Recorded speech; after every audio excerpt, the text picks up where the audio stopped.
আসসালামু আলাইকুম। এটিএন বাংলা সংবাদে সবাইকে স্বাগত জানাচ্ছি। আমি শারমিন সালাম। শুরুতেই বিআরবি কেবলস সংবাদ শিরোনাম। শিক্ষাঙ্গনে বিশৃঙ্খলা বরদাস্ত করবে না সরকার, অর্থমন্ত্রীর হুঁশিয়ারি। পর্যাপ্ত মজুদ থাকার পরও কিছু মানুষের অনৈতিক ব্যবসায় জ্বালানি সংকট মনে করেন মির্জা ফখরুল। ছাত্রদল ছাত্র শিবির সংঘর্ষে থমথমে ঢাকা বিশ্ববিদ্যালয়। শিক্ষার্থীদের উপর হামলাকারীদের দ্রুত গ্রেপ্তার দাবি। ক্যাম্পাসে সন্ত্রাসী কর্মকাণ্ড মেনে নেওয়া হবে না বলছে ছাত্র সংগঠনগুলো। আধিপত্য ও ফ্যাসিবাদকে জাতি কখনো বরদাস্ত করবে না বললেন বিরোধী দলের নেতা। ঐক্যবদ্ধভাবে সংস্কার বিরোধী সরকারকে মোকাবেলা করা হবে, নাহিদের বার্তা। জ্বালানির দাম বৃদ্ধির প্রভাব ভোক্তাদের ওপর পুরোপুরি পড়বে না, আশ্বাস বাণিজ্যমন্ত্রী। ফুয়েল অ্যাপের মাধ্যমে তেল সরবরাহে পাম্পগুলোতে কমছে যানবাহনের সারি। বাংলাদেশের হাম পরিস্থিতি নিয়ে বিশ্ব স্বাস্থ্য সংস্থার উদ্বেগ। সার্বিক পরিস্থিতি উচ্চ ঝুঁকিপূর্ণ বলে মূল্যায়ন। আক্রান্ত ও উপসর্গে আরও 7 শিশুর মৃত্যু। এবং হরমুজে নৌযান দেখা মাত্রই গুলির নির্দেশ ট্রাম্পের। হুমকি উপেক্ষা করে জাহাজ ভিড়ল ইরানে। সক্রিয় হল তেহরানের আকাশ প্রতিরক্ষা ব্যবস্থা। শুনছিলেন বিআরবি কেবলস সংবাদ শিরোনাম। এবারে বিস্তারিত। দেশকে অস্থিতিশীল করতে চাইলে কাউকে ছাড় দেওয়া হবে না বলে জানিয়েছেন অর্থমন্ত্রী আমির খসরু মাহমুদ চৌধুরী। তিনি বলেন, শিক্ষাঙ্গন সহ কোথাও দলীয়করণের কোনো সুযোগ নেই। চট্টগ্রাম বিশ্ববিদ্যালয়ের কেন্দ্রীয় মন্দির উদ্বোধন শেষে মন্ত্রী আরও বলেন, জনগণের ভোগান্তির কথা মাথায় রেখেই জ্বালানি তেলের দাম সামান্য বাড়ানো হয়েছে। এদিকে ঠাকুরগাঁওয়ে এক অনুষ্ঠানে স্থানীয় সরকার মন্ত্রী মির্জা ফখরুল ইসলাম দাবি করেন, পর্যাপ্ত মজুদ থাকার পরও কিছু মানুষের অনৈতিক ব্যবসায় দেশে জ্বালানির সংকট তৈরি হচ্ছে। চট্টগ্রাম ও ঠাকুরগাঁও প্রতিনিধিকে সাথে নিয়ে রিপোর্ট করছেন মইনুল আহসান। আধিপত্য বিস্তারকে কেন্দ্র করে ক্ষমতাসীন ছাত্র সংগঠন ছাত্রদল ও ছাত্র শিবির নেতাকর্মীদের দ্বন্দ্ব সংঘর্ষের ঘটনায় উত্তপ্ত হয়ে উঠছে ঢাকা বিশ্ববিদ্যালয় সহ দেশের বিভিন্ন শিক্ষা প্রতিষ্ঠান। এমন পরিস্থিতিতে চট্টগ্রাম বিশ্ববিদ্যালয়ের কেন্দ্রীয় সরস্বতী জ্ঞান মন্দির উদ্বোধন অনুষ্ঠানে সাংবাদিকরা অর্থমন্ত্রীর কাছে সরকারের অবস্থান জানতে চান। অর্থমন্ত্রী আমির খসরু মাহমুদ চৌধুরী বলেন, দেশে অস্থিতিশীলতা সৃষ্টি করতে চাইলে কঠোর হাতে দমন করা হবে। এটা দল বলে কিছু নাই, সবসময় কিছু উচ্ছৃঙ্খল ব্যক্তি সমাজে থাকবে। এদেরকে বাংলাদেশের আইন এটা টেক কেয়ার করবে, আপনার নিশ্চিন্ত থাকতে হবে। আইনের বাইরে কেউ যাওয়ার কোনো সুযোগ নাই। আমরা পরিষ্কারভাবে বলছি, কোনো জায়গায় কোনো দলীয়করণ করার কোনো সুযোগ নাই। এইখানে স্থিতিশীলতা নষ্ট করবে এমন কোনো শক্তি, তারা যেই হোক, কাউকে এখানে ছাড় দেওয়া হবে না। আমি পরিষ্কার ভাষায় বলছি, কাউকে ছাড় দেওয়া হবে না। আমরা একটা স্থিতিশীল, সংবেদনশীল, সহনশীল রাজনীতির পথে চলছি বাংলাদেশে। জ্বালানি তেলের সংকট, ব্যাংক, শেয়ার বাজার সহ অর্থনৈতিক পরিস্থিতি মোকাবেলায় সরকার সর্বোচ্চ গুরুত্ব দিয়ে কাজ করছে বলে জানান অর্থমন্ত্রী। কৃষকের চিন্তা করে, শ্রমিকের চিন্তা করে, সাধারণ নিম্নবিত্ত মানুষের আয়ের কথা চিন্তা করে আমরা অনেক দেরিতে মূল্য বৃদ্ধি করেছি, তাও খুবই সামান্য। আমাদের তুলনা আপনি দেখবেন বিশ্বের বিভিন্ন দেশে বহুগুণ বেশি। আমরা কিন্তু সকলকে নিয়ে ঐক্যবদ্ধভাবে কাজ করছি। বিরোধী দল সহ একটা কমিটি করে দেওয়া হচ্ছে। এদিকে জ্বালানি তেল সরবরাহ নিয়ে সংকটের জন্য কিছু মানুষের অনৈতিক ব্যবসায়ী মনোভাবকে দায়ী করেছেন স্থানীয় সরকার মন্ত্রী ও বিএনপি মহাসচিব মির্জা ফখরুল ইসলাম আলমগীর। ঠাকুরগাঁও শহরের মির্জা রুহুল আমিন অডিটোরিয়ামে ঘূর্ণিঝড় ও শিলাবৃষ্টিতে ক্ষতিগ্রস্তদের মাঝে ঢেউটিন, চেক ও বরাদ্দপত্র বিতরণ অনুষ্ঠানে তিনি একথা বলেন। এই সমস্যাটা তেল কমের জন্য নয়, সরবরাহ কমার জন্য নয়। এই সমস্যাটা কিছুটা হচ্ছে তৈরি করা। দুঃখজনক ভাবে কিছু মানুষ এখানে একটা অনৈতিক ব্যবসা শুরু করেছে, যে ব্যবসাটা আমাদের জন্য, দেশের জন্য, জাতির জন্য ক্ষতিকর হয়ে যাবে। এই জন্য কোনো এই তেল বিক্রি করে ফায়দা না লুটতে পারে তার জন্য ব্যবস্থা করতে হবে। এ সময় বিভিন্ন সামাজিক ও ধর্মীয় প্রতিষ্ঠানের উন্নয়নে 294টি প্রকল্পের মাধ্যমে 14 কোটি 70 লক্ষ টাকার চেক বিতরণ করেন স্থানীয় সরকার মন্ত্রী। মইনুল আহসান, এটিএন বাংলা। ছাত্রদল ও ছাত্র শিবিরের সাথে সংঘর্ষের ঘটনায় থমথমে অবস্থায় রয়েছে ঢাকা বিশ্ববিদ্যালয় ক্যাম্পাস। তবে শুক্রবার দুই ছাত্র সংগঠনেরই শান্তিপূর্ণ অবস্থান দেখা গেছে। শিক্ষার্থীদের উপর হামলাকারীদের দ্রুত গ্রেপ্তার ও দৃষ্টান্তমূলক শাস্তির দাবি জানিয়েছেন ডাকসু ভিপি সাদিক কায়েম। সমতার রাজনীতি প্রতিষ্ঠার জন্য ক্যাম্পাসে সন্ত্রাসী কর্মকাণ্ড করা হলে দখল করতে আর দেয়া হবে না বলেও হুঁশিয়ারি দেয় বিভিন্ন ছাত্র সংগঠনের নেতারা। মনির হোসেন তপুর রিপোর্ট। সামাজিক যোগাযোগ মাধ্যমে ছড়ানো এক স্ক্রিনশট নিয়ে আবারও উত্তপ্ত ঢাকা বিশ্ববিদ্যালয় ক্যাম্পাস। ঢাকা বিশ্ববিদ্যালয়ের সলিমুল্লাহ মুসলিম হলের শিক্ষার্থী আবদুল্লাহ আল মাহমুদ দাবি করেন, ভুয়া স্ক্রিনশট দিয়ে অপপ্রচার চালিয়ে মবের শিকার হয়েছেন তিনি এবং তার সহপাঠীরা। পরিকল্পিতভাবে এই নাটক সাজানো হয়েছে উল্লেখ করে তিনি বলেন, ষড়যন্ত্রকারীদের মুখোশ উন্মোচন করতে হবে। আমার বিশ্ববিদ্যালয়ে আমি একজন বিশ্ববিদ্যালয়ের রানিং স্টুডেন্ট হিসেবে আমার নিরাপত্তা দেওয়া, আমার কি দরকার কি প্রয়োজন অথবা আমাকে কীভাবে ফ্যাসিলিটেট করবে তার বিপরীতে গিয়ে সম্পূর্ণ একটা ফেক এভিডেন্সের ফেক বিষয়ের উপরে বিশ্ববিদ্যালয় আমাকে কারণ দর্শানোর নোটিশ দিয়েছে। অর্থাৎ দেশটা এখন এমন হয়ে গিয়েছে, আপনার নাম করে যে কেউ যে জিনিস দিয়ে দিবে আর আপনাকে আপনার প্রতিষ্ঠান একটা কারণ দর্শানোর নোটিশ দিয়ে দিবে। আমি যদি ভুল হতাম তাহলে আমি তো থানায় গিয়ে তাদেরকে বলতাম না যে আমার ফোন ফরেনসিক করেন, আমি জিডি করতে আসছি। ডাকসুর ভিপি সাদিক কায়েম বলেন, শিক্ষার্থীদের নিরাপত্তা নিশ্চিত করতে এবং শিক্ষার সুষ্ঠু পরিবেশ বজায় রাখতে যে কোনো ধরনের অপশক্তিকে রুখে দিতে প্রস্তুত তারা। জুলাইয়ের এত রক্তের পরে যদি উপরের নির্দেশে এভাবে হচ্ছে সবকিছু বৈধ হয়, তাহলে বাংলাদেশে আইন আছে বলে আমাদের কাছে আর কিছু মনে হয় না। আমরা এখনো সহনশীলতার পরিচয় দিচ্ছি, আমরা ক্যাম্পাসের মধ্যে শান্তি চাই। আমরা আশা রাখবো ছাত্রদল এই সমস্ত সন্ত্রাসীদের বিরুদ্ধে ছাত্রদল ব্যবস্থা গ্রহণ করবে। যেহেতু ক্যাম্পাসের শিক্ষার্থীদের মাঝে তাদের কোনো অবস্থান নাই, তারা আবার সেই ক্ষমতার রাজনীতির মাধ্যমে এই ক্যাম্পাসগুলোতে তারা শিক্ষার্থীদের মধ্যে ভয়ভীতি তৈরি করার মাধ্যমে তারা ক্যাম্পাসে তাদের রাজনীতি বিনির্মাণ করতে চায়। তো আমরা এইটা দৃঢ়কণ্ঠে বলছি, ক্যাম্পাসের মধ্যে এই ধরনের ফেসিবাদী কাঠামোর মাধ্যমে কেউ রাজনীতি করবে, কেউ এই যে হকি স্টিক, স্টাম্প, কিরিজ দিয়ে ভয় দেখিয়ে হল দখল করবে, আধিপত্য বিস্তার করবে, সেটা আমরা বেঁচে থাকতে হবে না। সেটা যদি করতে চাই তাহলে আমাদের রক্তের উপর দিয়ে করতে হবে। এদিকে মধুর ক্যান্টিনে সংবাদ সম্মেলন করে এই ঘটনার তীব্র নিন্দা জানিয়েছে ছাত্র অধিকার পরিষদ এবং মঞ্চ 24। বিশ্ববিদ্যালয়ের ভিসি এবং প্রক্টরকে আপনাদের কি ভূমিকা ছিল গতকালকের এই ঘটনায়? আপনাদেরকে রাষ্ট্রের টাকা দিয়ে এখানে দায়িত্বে বসানো হয়েছে কি বিশ্ববিদ্যালয়ের ছাত্রদল এবং শিবিরের মধ্যে সংঘর্ষ লাগবে আর আপনারা তাকায় তাকায় দেখবেন, সেই জন্য আপনাকে আপনাদের রাষ্ট্রের টাকা দেওয়া হয় নাকি? গতকালকের ঘটনায় যারা জড়িত এদের সর্বোচ্চ বিচার নিশ্চিতের দাবি জানাচ্ছি। ক্যাম্পাসের শান্তিপূর্ণ পরিবেশের জন্য জরুরি সভার ডাক দেয় ছাত্রদল। যে কোনো পরিস্থিতিতে উস্কানিতে পা দেয়া যাবে না বলে জানান দলের নেতারা। শিক্ষাঙ্গনে যেন অস্থিরতা তৈরি না হয় সে বিষয়ে সবাইকে সজাগ থাকার আহ্বান জানিয়েছেন ক্ষমতাসীন ছাত্র সংগঠনটির নেতারা। এদিকে শনিবার নিরাপদ ও শান্তিপূর্ণ ক্যাম্পাসের দাবিতে গণমিছিলের ডাক দিয়েছে ছাত্র অধিকার পরিষদ। মনির হোসেন তপু, এটিএন বাংলা, ঢাকা। ছাত্রদলকে সংযত হওয়ার আহ্বান জানিয়ে জামাতের সেক্রেটারি জেনারেল মিয়া গোলাম পরওয়ার বলেছেন, যারা 17 বছর দেশের বাইরে ছিল তারাই গুপ্ত। অন্তর্বর্তী সরকারের অনেক গুপ্ত উপদেষ্টা এখন এই সরকারের মন্ত্রী। সকালে ঝিনাইদহ শহরে জোহান গ্রিম ভ্যালি পার্কে জামাতের ওয়ার্ড সভাপতি সম্মেলনে তিনি এসব কথা বলেন। জুলাই সনদ বাস্তবায়ন না হওয়া পর্যন্ত সংসদ রাজপথে আন্দোলন চলবে বলেও হুঁশিয়ারি দেন মিয়া গোলাম পরওয়ার।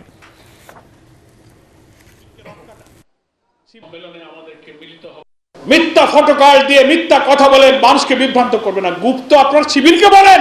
জনগণ যদি বলে যে 17 বছর যারা দেশে না থেকে এখন আসছে তারাই গুপ্ত ছিল, জনগণ যদি বলে সরকারের মধ্যে উপদেষ্টায় লুকিয়ে থেকে তারা এখন পররাষ্ট্রমন্ত্রী হয়েছে, আপনি গুপ্ত। বিশ্ববিদ্যালয়গুলোতে ছাত্র দলের নেতারাই তো বলছে আমরা 17 বছর বিশ্ববিদ্যালয়ে কোনো রাজনীতি করতে পারি না, এখন কোথা থেকে উঠল? তারা আপনারাও গুপ্ত।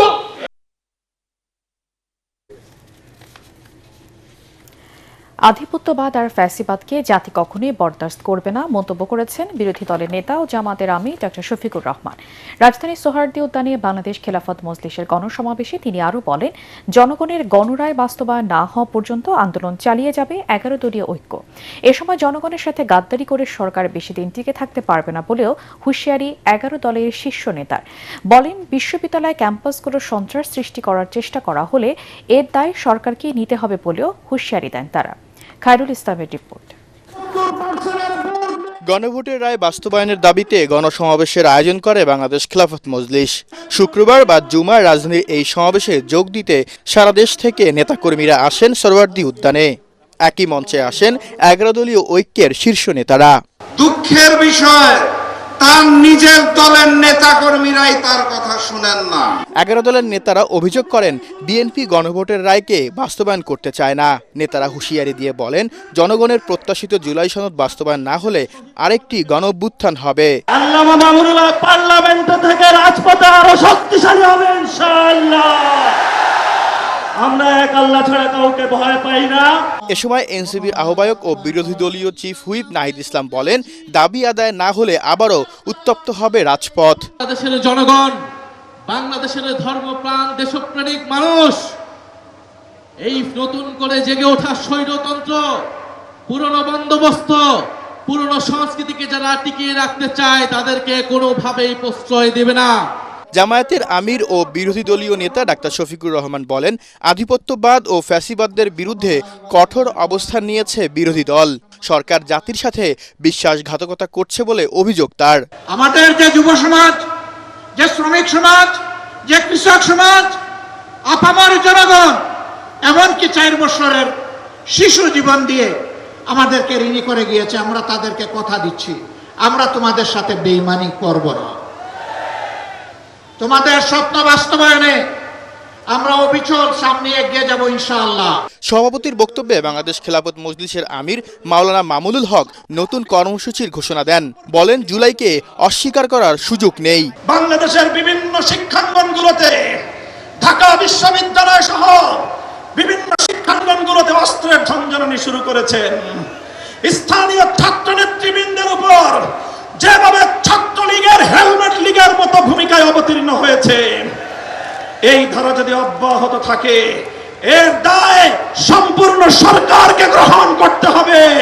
বাংলাদেশে আর কখনো একদলীয় আধিপত্যবাদ মেনে নেওয়া হবে না বলেও হুঁশিয়ারি দেন 11 দলীয় জোটের নেতারা। খায়রুল ইসলাম, এটিএন বাংলা, ঢাকা। ঐক্যবদ্ধভাবে সংস্কার বিরোধী সরকারকে মোকাবেলা করা হবে বলে জানিয়েছেন এনসিপির আহ্বায়ক ও জাতীয় সংসদের চিফ হুইপ নাহিদ ইসলাম। তিনি বলেন, ব্যাংক লুটের পরিবেশ তৈরি করে দিচ্ছে বিএনপি সরকার। রাজধানীর আইটিবিতে এনসিপিতে যোগদান অনুষ্ঠানে এসব কথা বলেন তিনি। এদিন এনসিপিতে যোগ দেন সাবেক যুবদল নেতা ইসাক সরকার সহ বেশ কয়েকজন জুলাই যোদ্ধা। এ সময় দলের কেন্দ্রীয় নেতারা বলেন, নতজানু পররাষ্ট্রনীতির কারণে গণভোটের বিরুদ্ধে অবস্থান নিয়েছে সরকার। মিজান শাহজাহানের রিপোর্ট।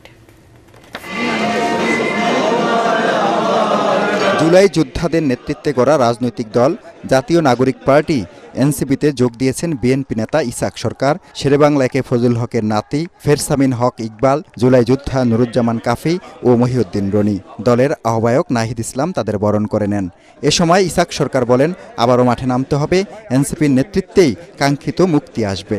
আমি আবার দেখতে পাচ্ছি সেই পূর্বের ঘনঘটা, বাংলার আকাশে আবার চিল শকুনের আনাগোনা, আবার তাবেদারি ভারতের আধিপত্যবাদীদের বিরুদ্ধে আমাদেরকে আবার অচিরেই মাঠে নামতে হবে। দলটির কেন্দ্রীয় নেতারা বলেন, বিএনপির নাম ভাঙিয়ে ক্যাম্পাস অশান্ত করার পায়তারা বন্ধ না হলে কঠোর জবাব দেওয়া হবে। বিদ্যুৎ, জ্বালানি ও পররাষ্ট্র নীতি নিয়ে সরকারের অবস্থানের কঠোর সমালোচনা করেন তারা।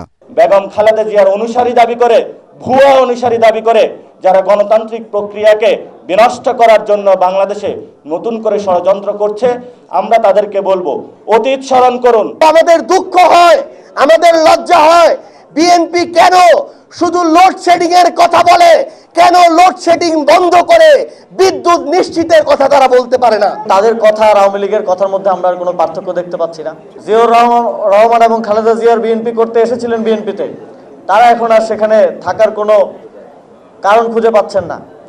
ফলে তারা আমাদের সাথে, যেহেতু আমরা সেই আদর্শকে ধারণ করে এবং নতুন বাংলাদেশ বিনির্মাণের লড়াইটা করে যাচ্ছে, আমাদের সাথে যুক্ত হচ্ছেন। এনসিপির আহ্বায়ক ও বিরোধী দলীয় চিফ হুইপ নাহিদ ইসলাম বলেন, স্থানীয় সরকার, প্রশাসন, ব্যাংক, বিশ্ববিদ্যালয় সহ সকল খাতে দলীয়করণ করেছে বিএনপি সরকার। নির্বাচিত সরকার তারা গণভোটকে অস্বীকার করলেন। সংবিধান থেকে শুরু করে অন্যান্য যে সংস্কার, আমরা যে এই দেশে একটা গণতন্ত্র প্রতিষ্ঠা হবে, দেশে অর্থনৈতিক বৈষম্য দূর হবে, সেই সংস্কারগুলোকে এই সরকার একে একে বাতিল করে দিচ্ছে। আমরা দেখছি আবারও ব্যাংক লুটেরারা নানাভাবে সুযোগ ব্যাংক লুটেরাদের জন্য সুযোগ তৈরি করে দেওয়া হচ্ছে। জাতীয় নাগরিক পার্টির নেতারা অভিযোগ করেন, ছাত্রদল আবারও গণরুম গেস্ট রুম কালচার চালু করতে চায়, সেই সাথে দলীয় বলয়ে আটকে রাখতে চায় শিক্ষকদের। তাদের রাজনৈতিক নেতাদের দাস বানাতে চায়। মিজান শাহজাহান, এটিএন বাংলা, ঢাকা। জ্বালানির দাম বৃদ্ধির প্রভাব ভোক্তাদের ওপর পুরোপুরি পড়বে না বলে জানিয়েছেন বাণিজ্যমন্ত্রী খন্দকার আব্দুল মুক্তাদি। দুপুরে পানি সম্পদ প্রতিমন্ত্রী ফরহাদ হোসেন আজাদকে সাথে নিয়ে সিলেট সদর উপজেলার বাসিয়া নদী পরিদর্শন শেষে সাংবাদিকদের প্রশ্নের জবাবে তিনি একথা জানান। বাণিজ্যমন্ত্রী বলেন, চলমান বিদ্যুৎ সংকট মোকাবেলায় তেল ও গ্যাসের সংরক্ষণ সুবিধা নির্মাণে কাজ করছে। এছাড়া এলএনজি আমদানির সক্ষমতা বাড়াতে নতুন টার্মিনাল নির্মাণে জ্বালানি মন্ত্রণালয় শিগগিরই টেন্ডার আহ্বান করবে বলেও জানান তিনি। এদিকে দেশের খাল নদী পুনরুদ্ধার ও নদী ভাঙন রোধে প্রয়োজনীয় সব ব্যবস্থা নেওয়া হবে বলে জানিয়েছেন পানি সম্পদ প্রতিমন্ত্রী ফরহাদ হোসেন আজাদ। ডিজেলের দাম বাড়ানো হয়েছে 15%, 100 টাকা ডিজেল হয়েছে 115 টাকা। এই 15% বৃদ্ধির কারণে একটি বাস যদি 200 কিলোমিটার বা একটা ট্রাক 200 কিলোমিটার পণ্য পরিবহন করে যায়, কেজি প্রতি তার অভিঘাত 30 পয়সার বেশি আসে না কেজি প্রতি। তো সেই জন্য বাস্তবে এইটুক বৃদ্ধি সত্যিকার মূল্যস্ফীতিতে কোনো উপাদান যোগ করবে না। ফুয়েল অ্যাপের মাধ্যমে তেল সরবরাহের কারণে কিছুটা স্বস্তি ফিরেছে পাম্পগুলোতে। সেই সাথে ডিপো থেকে তেলের সরবরাহ বাড়ানো হয়েছে বলে জানিয়েছেন পাম্প সংশ্লিষ্টরা। তবে রাজধানীর বেশিরভাগ ফিলিং স্টেশন বন্ধ থাকায় এখনও পাম্পের সামনে যানবাহনের দীর্ঘ সারি। অন্যদিকে দূরপাল্লার গণপরিবহনের ভাড়া বাড়ায় মিশ্র প্রতিক্রিয়া জানিয়েছেন যাত্রীরা। সাজ্জাদ জাহানের রিপোর্ট। ফুয়েল অ্যাপের মাধ্যমে তেল সরবরাহ শুরু হওয়ায় সংশ্লিষ্ট পাম্পগুলোতে যানবাহনের ভিড় কমেছে। শুধু মোটরসাইকেলের জন্য অ্যাপস কেন, গাড়িতে যারা আসছে তাদের অ্যাপস লাগবে না? ম্যাক্সিমাম পাম্পগুলোতে হচ্ছে আপনার এখানে ধরেন তেল পাচ্ছে, কিন্তু এরকম অনেক পাম্প আছে যেখানে ভাই তেল পাওয়া যেতেছে না। তবে রাজধানীর অন্যান্য পাম্পগুলোতে এখনও যানবাহনের দীর্ঘ সারি। রাজধানীর সবগুলো পাম্পে একসাথে তেল সরবরাহ না করায় কমছে না দুর্ভোগ। বাড়ার পরেও দেখা যাচ্ছে যে তেলের পাম্পগুলোতে তেলের সিরিয়াল এখনো কমতি নাই। আজকে এসেও ভাবছিলাম যে সিরিয়াল হয়তো একটু কমবে। সরকারের কাছে কোনো তেলের ঘাটতি নাই, তো আমাদের 3 ঘন্টা 4 ঘন্টা তেলের অপেক্ষা করতে কেন আছে? ডিপো থেকে তেল সরবরাহ আগের তুলনায় বেড়েছে বলে জানান পাম্প সংশ্লিষ্টরা। গত পরশু দিন 27,000 জায়গায় 37,000 পাইছিলাম, আর আগামী শনিবারও আমরা 35,000 পাবো। প্রায় আপনার 20%-এর মতো বাড়ায় দিচ্ছে। এদিকে জ্বালানি তেলের মূল্য বৃদ্ধির পর দূরপাল্লার বাসগুলোতে ভাড়া বৃদ্ধিতে মিশ্র প্রতিক্রিয়া দেখা গেছে যাত্রী ও পরিবহন সংশ্লিষ্টদের মাঝে। বলছে যে তেলের দাম বাড়ছে, এই কারণে 50 টাকা বাড়তি, 30 টাকা নিচে বেশি। এখানে হয়তো আরো বেশি নিলেও আমাদের কিছু করার ছিল না। তেলের দাম প্রত্যেক লিটারে বাড়াইছে হলো আপনার 15 টাকা, এখন আমরা বাড়া নিয়ে হলো আপনার 690 টাকা কোম্পানির যে অনুমোদিত। ভাড়া যে বাড়ছে 11 পয়সা করে, আর 50 পয়সা করে ছাড় দেওয়ার পর যাত্রীতে ভাড়া দিতে চায় না। পরিবহন মালিকরা যাতে অযৌক্তিক ভাড়া বৃদ্ধি করতে না পারে সেদিকে সরকারের নজর রাখার দাবি জানান যাত্রীরা। সাজ্জাদ জাহান, এটিএন বাংলা, ঢাকা। এবছরই উদ্বোধন হবে হযরত শাহজালাল আন্তর্জাতিক বিমানবন্দরের 3rd টার্মিনাল। প্রধানমন্ত্রী তারেক রহমানের নির্দেশে সেই লক্ষ্যে দ্রুত গতিতে কাজ চলছে বলে জানিয়েছেন বেসামরিক বিমান পরিবহন ও পর্যটন প্রতিমন্ত্রী রশিদুজ্জামান মিল্লাত। জানান, অন্তর্বর্তীকালীন সরকারের বাতিল করা জাপান কনসোর্টিয়ামকে দেয়া হতে পারে 3rd টার্মিনালের রক্ষণাবেক্ষণ ও পরিচালনার দায়িত্ব, তবে বাড়তে পারে যাত্রী প্রতি টার্মিনাল চার্জ। তরিক ইসলামের রিপোর্ট। প্রায় 22,000 কোটি টাকা ব্যয়ে নির্মিত হযরত শাহজালাল আন্তর্জাতিক বিমানবন্দরের 3rd টার্মিনাল। প্রায় 99% কাজ শেষ হলেও কয়েক দফা উদ্বোধনের ঘোষণার পরও রক্ষণাবেক্ষণ ও পরিচালনার জটিলতায় চালু করা যায়নি আধুনিক সেবার এই টার্মিনালটি। গণ অভ্যুত্থান পরবর্তী নির্বাচিত সরকার ক্ষমতা গ্রহণের পর আবারও গতি পায় 3rd টার্মিনালের উদ্বোধনের কাজ। চলতি বছরের 3rd টার্মিনাল চালুর কথা জানান বিমান পরিবহন ও পর্যটন প্রতিমন্ত্রী। 3rd টার্মিনালটা ওপেন করা খুবই জরুরি। সেই হিসেবে মাননীয় প্রধানমন্ত্রী জনাব তারেক রহমান তিনি আমাদেরকে ডেকে বলেছেন কত তাড়াতাড়ি এটাকে উদ্বোধন করা যায় সেই ব্যাপারে পদক্ষেপ গ্রহণ করার জন্য। কিন্তু আমরা দেখলাম এই কন্ট্রাক্টটাকে বাতিল করেছে ইন্টিরিয়াম গভর্নমেন্ট। সেটাকে আমরা জাপান গভর্নমেন্টের সঙ্গে কথা বলে এটাকে আবার রিভাইভ করেছি। আমরা আশা করতেছি, তাদেরকে অনুরোধ করেছি যে করেই হোক না কেন আমরা যাতে ডিসেম্বরের মধ্যে ওপেন করতে পারি। দেশের স্বার্থ রক্ষা করেই জাপান কনসোর্টিয়ামের সাথে চুক্তি হতে পারে বলে জানান প্রতিমন্ত্রী। অনেকেই চেষ্টা করছিল যে এটা নিয়ে অনেক গেম করার জন্য, অনেকেই ফায়দা লুটার জন্য।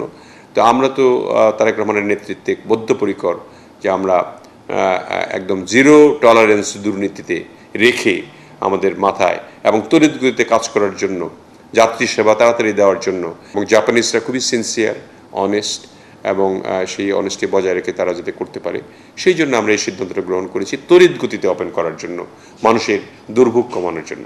জাইকার অর্থায়নে নির্মিত এই টার্মিনালটি চালু হলে কমবে যাত্রী চাপ ও ভোগান্তি। তরিক ইসলাম, এটিএন বাংলা, ঢাকা।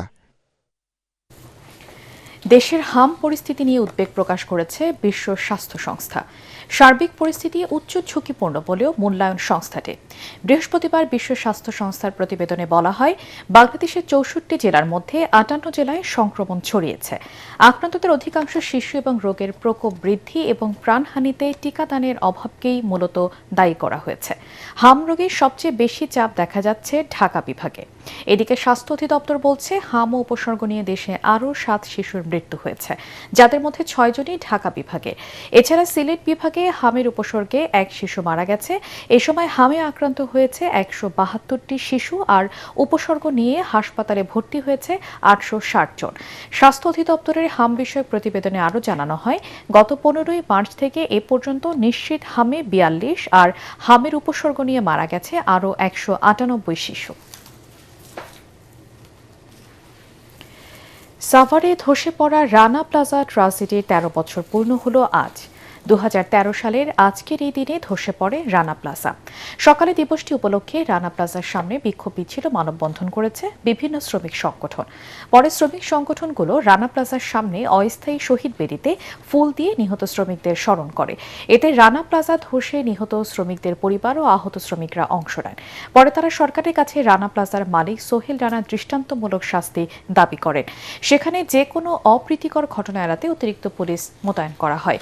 2013 সালের 24 এপ্রিল রানা প্লাজা ট্রাজেডি বিশ্বের একটি আলোড়ন সৃষ্টিকারী শ্রমিক দুর্ঘটনা। ভয়াবহ এই ঘটনায় 1138 জন শ্রমিক নিহত এবং আহত 2438 জনকে উদ্ধার করা হয়।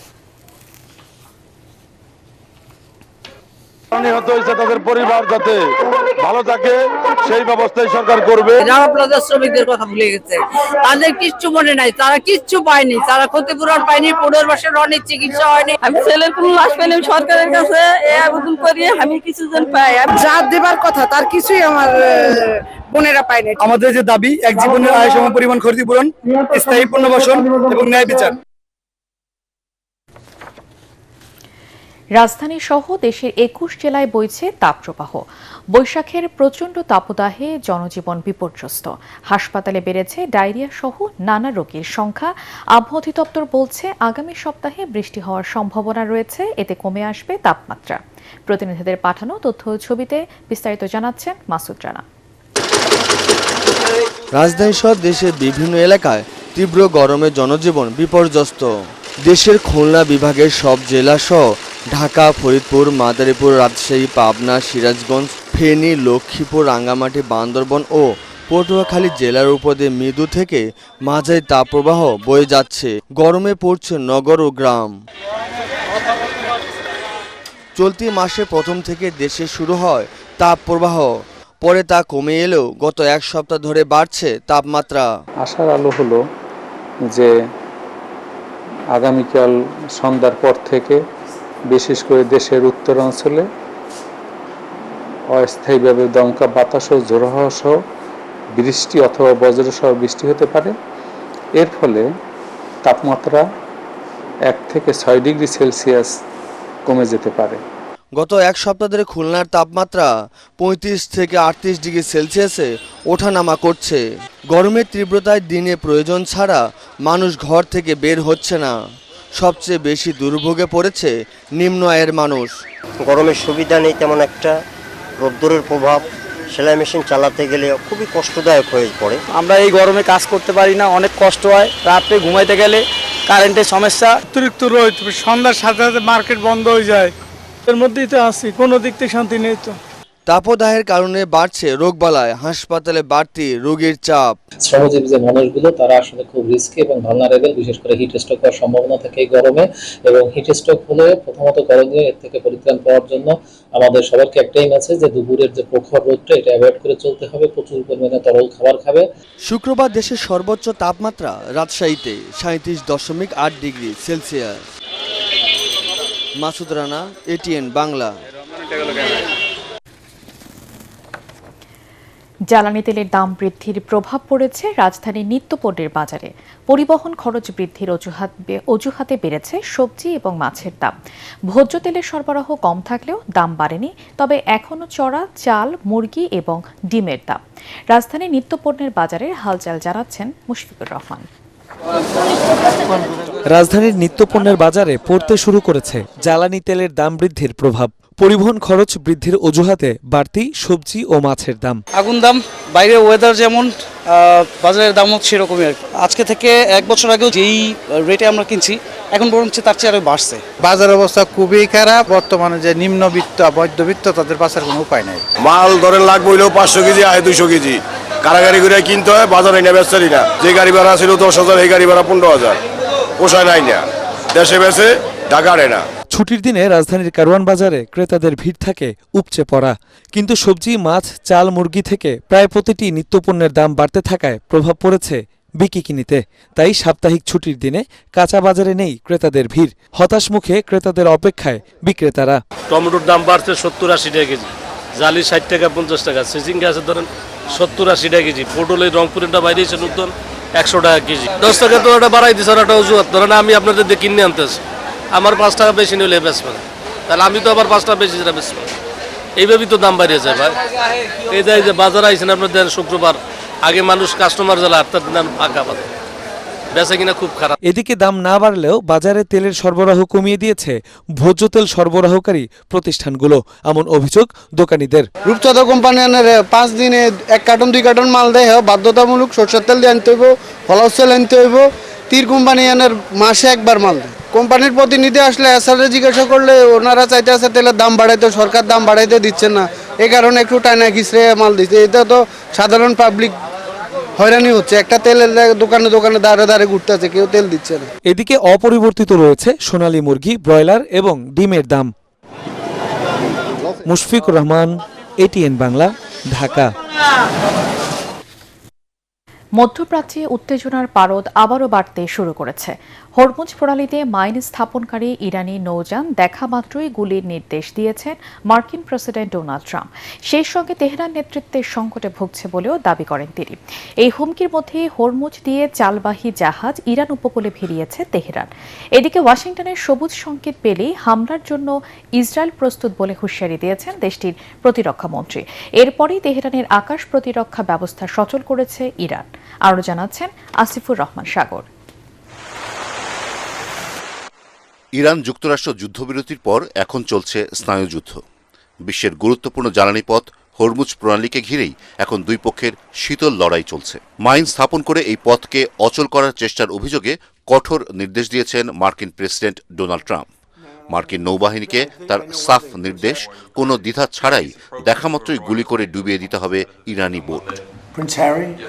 আমি মার্কিন নৌবাহিনীকে নির্দেশ দিয়েছি, হরমুজ প্রণালীতে মাইন স্থাপনকারী ছোট বোটগুলো দেখা মাত্রই যেন গুলি করে ধ্বংস করা হয়। ওভাল অফিসে ট্রাম্পের এই বার্তার পরপরই ভারত মহাসাগরে বড় অভিযান চালায় পেন্টাগন।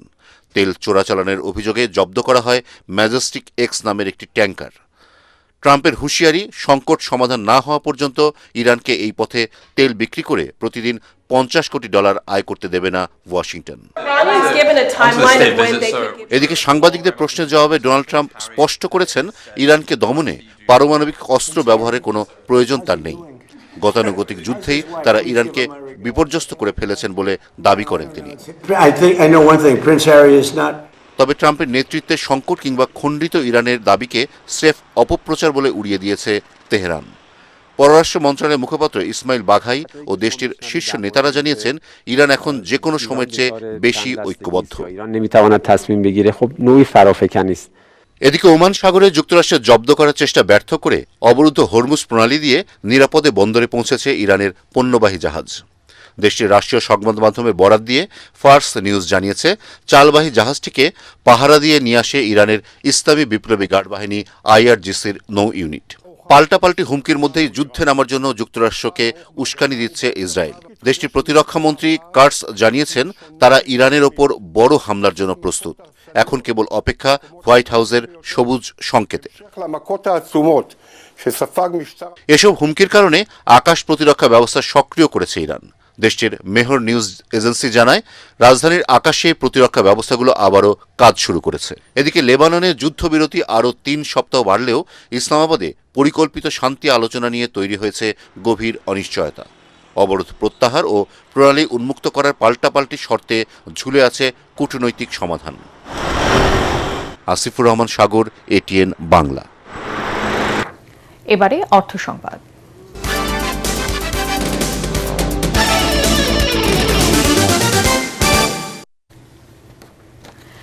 নড়াইলে ব্যতিক্রমী আয়োজনে সম্মাননা জানানো হয়েছে কৃষাণীদের।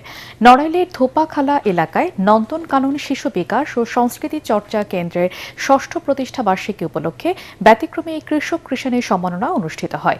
নন্দনকানন শিশু বিকাশ ও সংস্কৃতি চর্চা কেন্দ্রের আয়োজনে কৃষকদের মাঝে কাঁচি, গামছা, মাথাল ও কিছু নগদ অর্থ তুলে দেওয়া হয়। সমাজ গঠনে এবং নতুন প্রজন্মের কাছে কৃষির গুরুত্ব পৌঁছে দিতেই এমন উদ্যোগ নিয়েছে বলে জানায় আয়োজক প্রতিষ্ঠানটি। সম্মাননা পেয়ে খুশি কৃষকরা।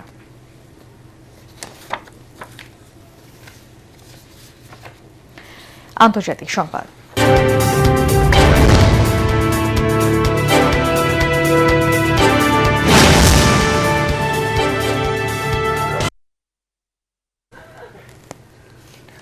১৬ বছরে কম বয়সীদের জন্য সামাজিক যোগাযোগ মাধ্যম ব্যবহারে নিষেধাজ্ঞা আরোপ করতে যাচ্ছে নরওয়ে। এক বিবৃতিতে দেশটির প্রধানমন্ত্রী জোনাস খার স্টোর বলেন, শিশুদের শৈশব রক্ষায় এই পদক্ষেপ নেওয়া হচ্ছে। তিনি বলেন, আমরা এমন একটি শৈশব চাই যেখানে শিশুরা খেলাধুলা, বন্ধুত্ব, স্বাভাবিক জীবন উপভোগ করতে পারবে। নরওয়ে ডিজিটালাইজেশন ও প্রশাসন মন্ত্রী বলেন, শিশুরা নিজেরা প্ল্যাটফর্ম এড়িয়ে চলবে এমন প্রত্যাশা করা যাবে না। এই দায়িত্ব প্রযুক্তি কোম্পানিগুলোর। ইউরোপের অন্যান্য দেশ যেমন ফ্রান্স, স্পেন এবং ডেনমার্ক ও সামাজিক যোগাযোগ মাধ্যম ব্যবহারে বয়সসীমা নির্ধারণের পরিকল্পনা করছে।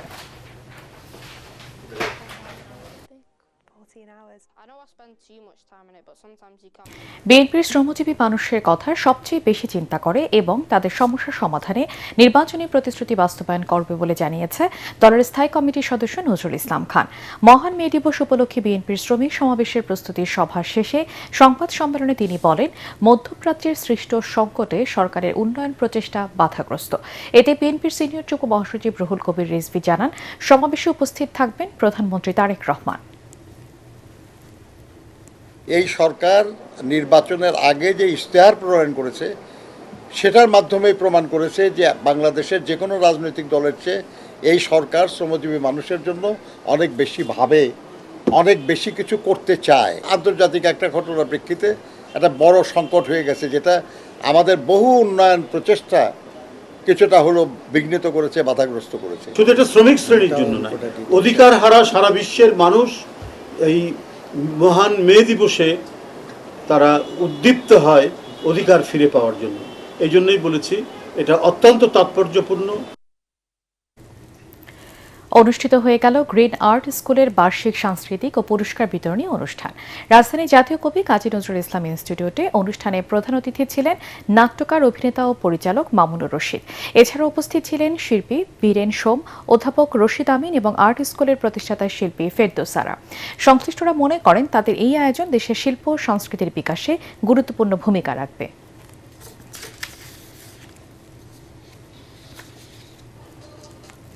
এবারে খেলার খবর।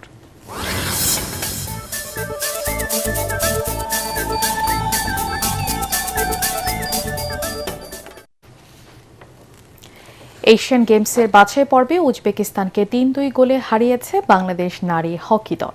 আন্তর্জাতিক প্রতিযোগিতায় এটাই মেয়েদের প্রথম জয়। বৃহস্পতিবার চাইনিজ তাইপের বিপক্ষে ম্যাচ দিয়ে হকির আন্তর্জাতিক অঙ্গনে পথ চলা শুরু হয় লাল সবুজের নারীদের। ২ ম্যাচে ১ জয় ও ১ ড্রয়ে মোট ৪ পয়েন্ট নিয়ে এই গ্রুপের শীর্ষে বাংলাদেশ। আগামী রবিবার হংকংয়ের বিপক্ষে গ্রুপ পর্বে তৃতীয় ম্যাচ। ৮ দলের এই টুর্নামেন্টের শীর্ষ ৪ দল আগামী সেপ্টেম্বর-অক্টোবরে জাপানে অনুষ্ঠেয় এশিয়ান গেমস খেলার টিকিট পাবে।